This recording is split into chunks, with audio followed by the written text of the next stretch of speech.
ఆంధ్రప్రదేశ్లోని పవిత్రమైన స్థలం తిరుమల. ఇక్కడే కొలువై ఉన్నారు భక్తుల కోరికలు తీర్చే శ్రీ వెంకటేశ్వర స్వామి.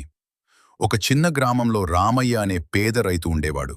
అతనికి డబ్బు లేదు, కాని బాలాజీ స్వామిపై చాలా భక్తి ఉండేది. ప్రతిరోజు గోవిందా గోవిందా అని స్వామి పేరు జపించేవాడు. ఒక సంవత్సరం రామయ్య పంటలు పూర్తిగా పాడయ్యాయి. కుటుంబం ఆకలితో బాధపడుతోంది.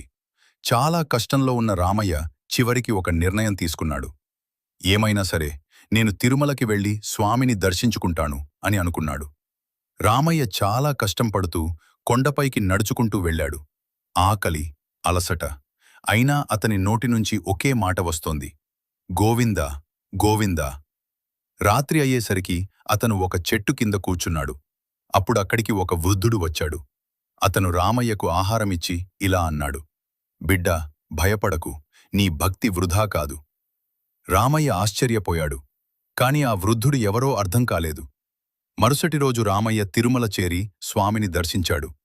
స్వామిని చూసిన వెంటనే అతని కళ్ళలో ఆనంద భాష్పాలు వచ్చాయి. ఇంటికి తిరిగి వెళ్ళినప్పుడు అతని పొలాల్లో పంటలు అద్భుతంగా